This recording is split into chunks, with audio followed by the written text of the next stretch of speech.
Imbecile. That's what he calls Professor Blanchard. The imbecile is choosing 2 students to lead a research assignment in an abandoned farmhouse. Carter knows he's going to be selected. He's the best in the neuroscience program, the best at the Leary. The Leary. It could only be the Leary. The Leary or the Allen. 2 institutions with a history of working with the government to push the limits of psychology beyond the code. Not beyond the code, despite the code. The papers coming out of the Allen amazed him, captured him, inspired him. Had he been Canadian, it would have been the Allen, or what many called Ravenscrag. The experiments they conducted were brilliant, cutting edge, mind-shattering. He wishes he were a student in the 50s studying under Lord Crag, the nickname patients gave the genius at Ravenscrag.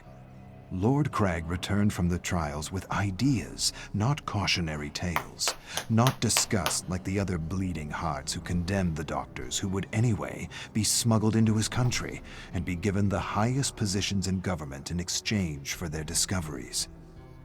Lord Crag took the experiments he had heard about to the next level, and Carter hopes to do the same.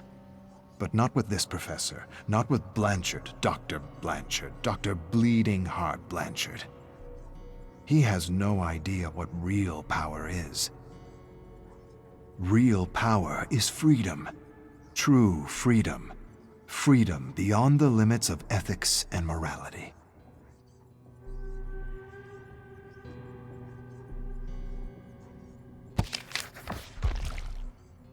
Carter's leading the research assignment with another peer. The challenge? Secure the secret word through the good doctor, bad doctor interrogation technique put forward by some other bleeding heart imbecile at some other institution. He's bad doctor with a code. A list of do's and don'ts the imbecile gave him. Very limiting, too limiting, self-limiting even. How is he supposed to secure anything with these limits? Surely he realizes how futile the experiment is with this code. Nevertheless, he tries. He shouts at a fellow student sitting across the table from him. Shouts? Big deal. Tell me or I'll... Shout again. The student doesn't take him seriously. He's play-acting fear. It's all make-believe for him. I should smash his skull and yank the secret word out of his substandard mediocre brain.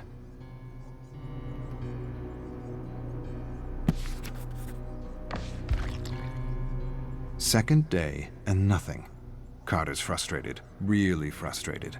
At least they're tied up, all 7 of them, but it's still not enough. They need to take the interrogation to the next level, deprive them of food and water. They'll talk. When their cells begin to self-cannibalize, they'll talk. Better yet, he wants to deprive them of sleep. Sleep deprivation. Removes masks, lowers guards, makes prisoners talk for the promise of a few minutes of sleep. The 7 prisoners stare at him.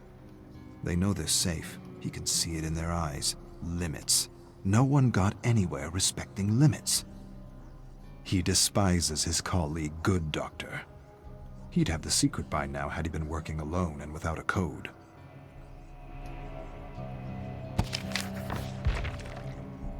Ridiculous limits. Skinner knew better. Put his own kid in some kind of a box for years just to see what it would do. Huxley worked for the Secret Service and wrote Truths as Lies in Brave New World. War of the Worlds was another great test in mass propaganda. The power of the radio to induce fear and anxiety in an unsuspecting audience. The power of fear and anxiety to inspire silence and indifference and create perfect consumers. Ethics, morality, limits. For sheep, not shepherds. Carter feels anxiety unlike he ever felt as he watches Good Doctor interrogate one of his classmates. He approaches him from behind with a piece of wood, something he found on the ground, raises the makeshift club. Before he realizes what he's doing, he pounds the Good Doctor's head. Pretend fear becomes real fear as his fellow students stare at him in horror. No more Good Doctor. No more rules. No more limits. Except the limits of his imagination.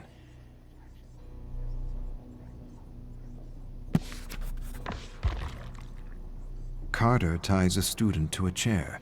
Warm blood drips everywhere. He twists pieces of flesh off his face. The sheep look away, but never up.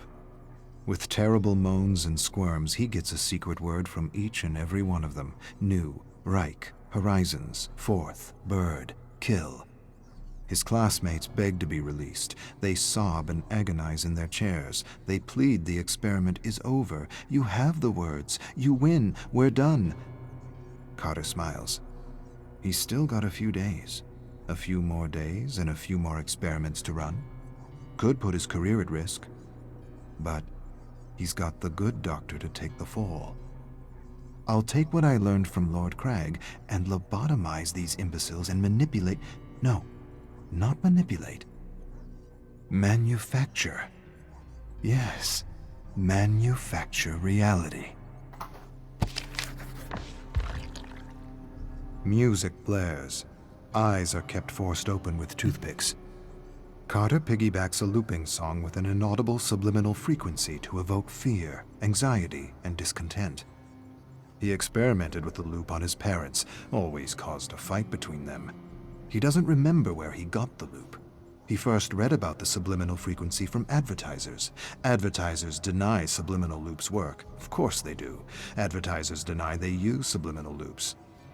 But they do. They use them, and they work. They must. They must because peace and contentment is our natural disposition. War and discontent needs to be instilled, enforced, manufactured, repeated over and over again until it's the main script in the collective consciousness. Paperclip, Bluebird, MK Ultra, MK Delta, MK Search. They were all necessary. Lord Crag had the right idea, good instincts. So did the Black Sorcerer and the Dirty Trickster. They inspired all the goodies he brought with him in his bag. Music, drinks, drugs, lots of drugs. For a moment, just a moment, he hesitates. He'll probably go to jail for a long time if he uses his goodies.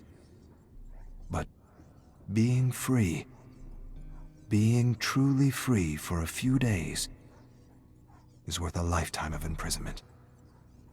But I won't get caught. Good doctor will.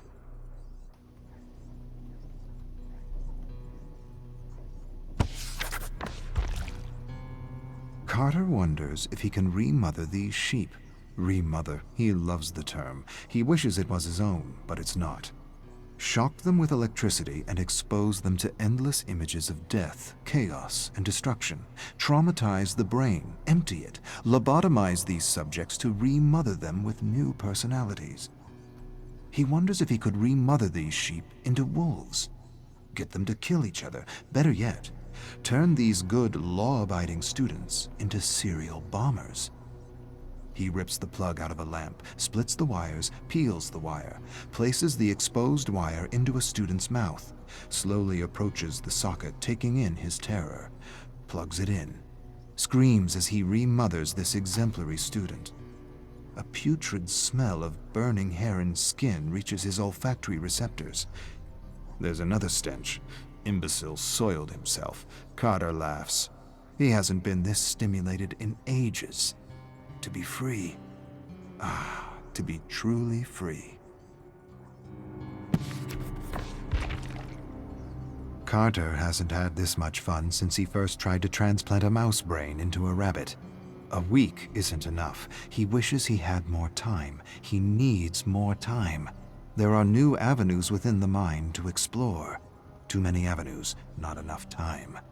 He wishes he had the tools to operate on their brains. There are knives in the kitchen, good work.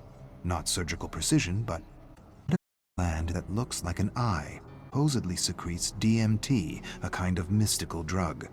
He wonders if he can extract it from a living subject, is what a good human DMT does to a test subject.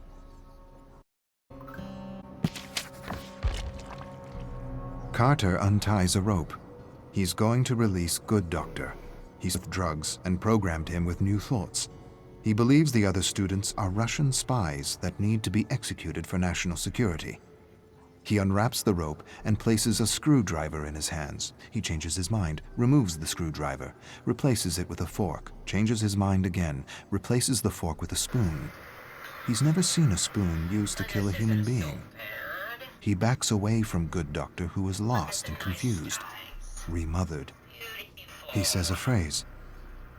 The moon is down.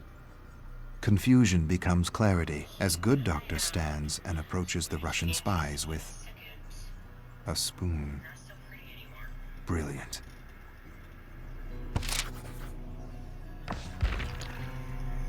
Bleeding Heart Blanchard returns to the farmhouse with a group of men Carter's never seen before. They look like government men. He suppresses a smile and tells them Good Doctor got out of hand, took things a degree too far. He barely got out alive. Blanchard tells him to shut up. His tone is different. He doesn't sound like an imbecile. We taped the whole thing. Carter exchanges a look with the men in black suits. He doesn't understand.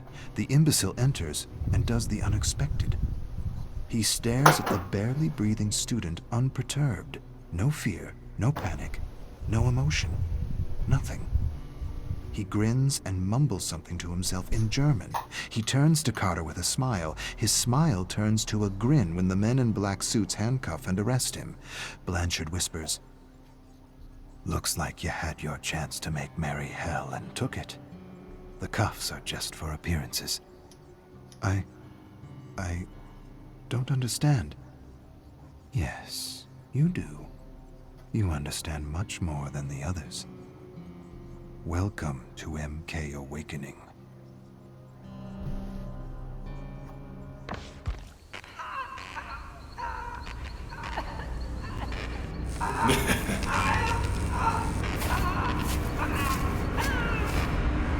Hey!